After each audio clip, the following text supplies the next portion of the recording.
আসসালামু আলাইকুম সুধী। আজ ইলিশ মাছের মাথা দিয়ে কচু শাক রান্না করব। এটা এতটাই টেস্টি, একবার করলে এভাবেই বারবার করে খেতে ইচ্ছে করবে। এটা এতটাই মজা হয়, দেখতেই পাচ্ছেন কতটা লোভনীয় হয়েছে। খুবই মজা হয়, যে কাউকে খাওয়াবেন দেখবেন আপনার প্রশংসা করতে বাধ্য হবে। এই ইলিশ মাছের মাথা, লেজ বা ইলিশ মাছের টুকরা বা বেছে যদি ইলিশ মাছটাও দেন, আবার চিংড়ি দিয়েও খুব ভালো যায়। এই দুটো দিয়েই এই কচু শাকটা আমি বেশি পার্সোনালি প্রেফার করি। তা আশা করি আজকে এই ভিডিও আপনাদের ভালো লাগবে। তা আমি কিভাবে ইলিশ মাছের মাথা দিয়ে কচু শাকটা রান্না করলাম সেটাই এখন আপনাদেরকে দেখাবো।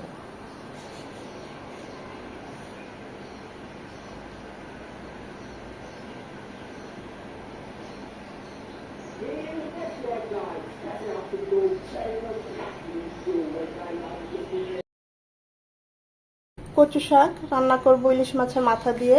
কচুটাকে কেটে আমি ভালোভাবে ধুয়ে তারপরে একটু হালকা ভাপিয়ে নিয়েছি, ছোট ছোট টুকরা করে সেদ্ধ করে নিয়েছি এখানে কোনো লবণ টবণ আর কিছুই দেই নাই, শুধু সেদ্ধ করে নিয়েছি। ইলিশ মাছের মাথা এভাবে কেটে নিয়েছি, ছোট মাছের মানে ছোট ইলিশ। একটু লবণ, হলুদ আর একটু মরিচ গুঁড়ো দিয়ে মাখিয়ে রেখেছি। দিয়ে দিচ্ছি সরিষার তেল, আপনারা চাইলে সয়াবিন তেলেও কচু শাকটা ভাজি করতে পারেন। একটা বড় রসুনের হাফটা নিয়েছি, ইন্ডিয়ান যে রসুনগুলো বড় সাইজের, তার অর্ধেকটা নিয়েছি। রসুনটা 1 মিনিট হওয়ার পর দিয়ে দিব একটা বড় সাইজের পেঁয়াজ কুচি। রসুন আর পেঁয়াজটা নরম হবে, পেঁয়াজ রসুনটা এরকম একদম নরম হয়ে যাবে, রসুন থেকে সুন্দর একটা অ্যারোমা চলে আসবে। এই পর্যায়ে দিয়ে দিব উঁচু করে 1 চামচ আদা রসুনের পেস্ট। যদিও আমরা রসুন কুচি দিয়েছি, তারপর আদা রসুনের পেস্ট দিয়েছি, যেহেতু কচুর প্রিপারেশন এখানে আদা রসুনটা একটু বেশি যাবে, আমি অন্তত দিচ্ছি। আদা রসুনটাকে 1 মিনিট ভেজে নেব, যেন আদার ঝাঁঝালো গন্ধটা চলে যায়। আদা রসুনটাকে 1 মিনিট ভেজে নেওয়ার পর দিয়ে দেবো 1 চামচ শুকনো মরিচ গুঁড়ো। ঝালটা যে যেমন পছন্দ করেন ওই অনুযায়ী দিবেন। আমি আবার কাঁচামরিচ মাঝখানে কেটে দেবো, তাই একটু অল্প দিলাম, তা নাহলে আর একটু দিতাম। এটাকেও 1 মিনিট ভেজে নেব, এতে কালারটা খুব সুন্দর আসবে। দিয়ে দেবো 1 চামচ ভাজা জিরে গুঁড়ো।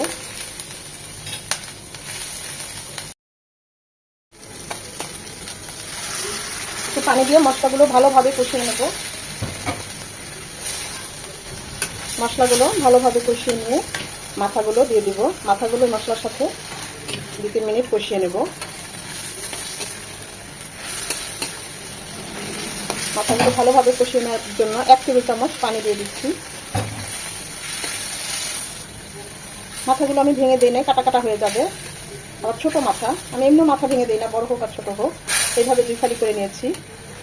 এটা 4 থেকে 5 মিনিট একটু কষবে।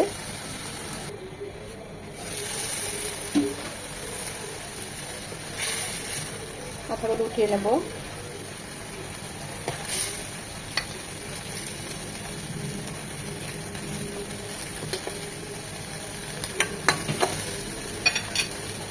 এখন এই মশলার তেলে কচু শাকটা দিয়ে দেব। যে কোনো শাকে আমি হলুদ গুঁড়ো দিই না, কালারটা নষ্ট হয়ে যাবে। আমি এখানে শুধু জিরা গুঁড়ো আর মরিচ গুঁড়ো দিয়েছি, আপনারা চাইলে 1 চামচ হলুদ গুঁড়ো দিতে পারেন। মশলার সাথে কচুটাকে ভালোভাবে মিশিয়ে কষিয়ে নেব।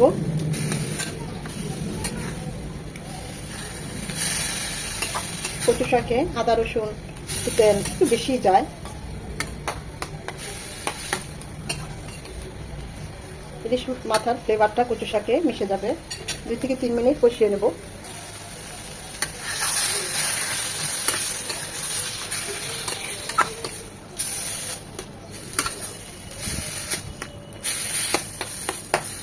তিন 4 মিনিট কচু শাকটা ভালোভাবে কষিয়ে নিয়ে এখানে দিয়ে দিব 1/2 কাপ পানি।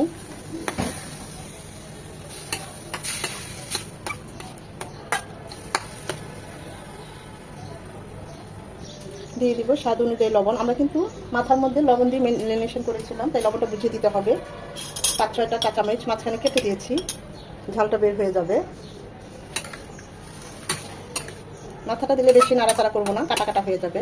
তাই এই পর্যায়ে শাকটাকে ভালোভাবে কুক করে নিতে হবে।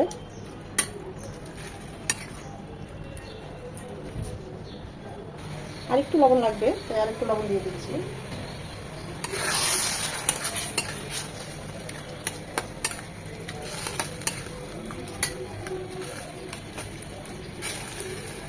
এখন উপরে দিয়ে দিব মাথাগুলো।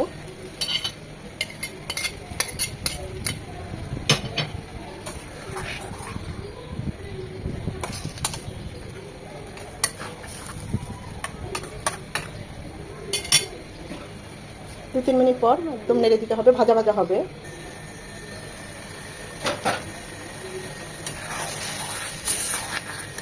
খেয়াল রাখতে হবে নিচে যেন লেগে না যায়, তাহলে কিন্তু শাকের টেস্ট নষ্ট হয়ে যাবে।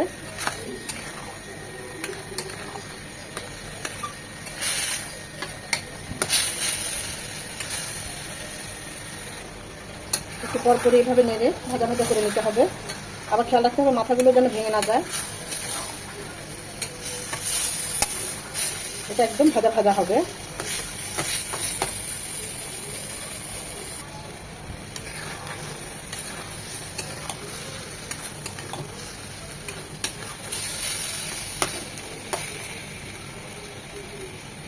যখন এরকম তেল উঠে আসবে শাকটা থেকে, তখনই এবং ভাজা ভাজাও হবে। আমাদের শাকটা হয়ে গিয়েছে। টেস্ট করেছি, সব ঠিক আছে, অনেক মজা হয়েছে।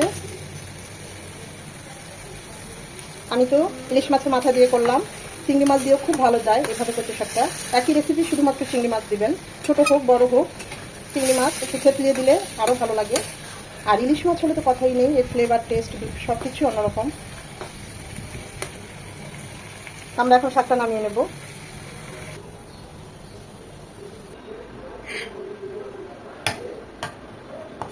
কতভাবেই তো কচু শাক খেয়ে থাকি আমরা, এইভাবে একবার হলেও ট্রাই করবেন, অসম্ভব মজা হয়, সত্যি বলছি, খুবই ভালো লাগে খেতে। ইলিশ মাছের পুরো ফ্লেভার একেবারে কচু শাকে, 1 প্লেটের জায়গায় 2 প্লেট ভাত অনায়াসে খাওয়া যাবে। এটা এতটাই মজা হয়, দেখতেই পাচ্ছেন কতটা লোভনীয় হয়েছে। আমি তো ইলিশ মাছের মাথা, ইলিশ মাছ আনলে মাথা জমিয়ে রাখি এভাবে কচু শাক দিয়ে খাওয়ার জন্য, লেজ জমিয়ে রাখি ইলিশের লেজের ভর্তাটা খাওয়ার জন্য।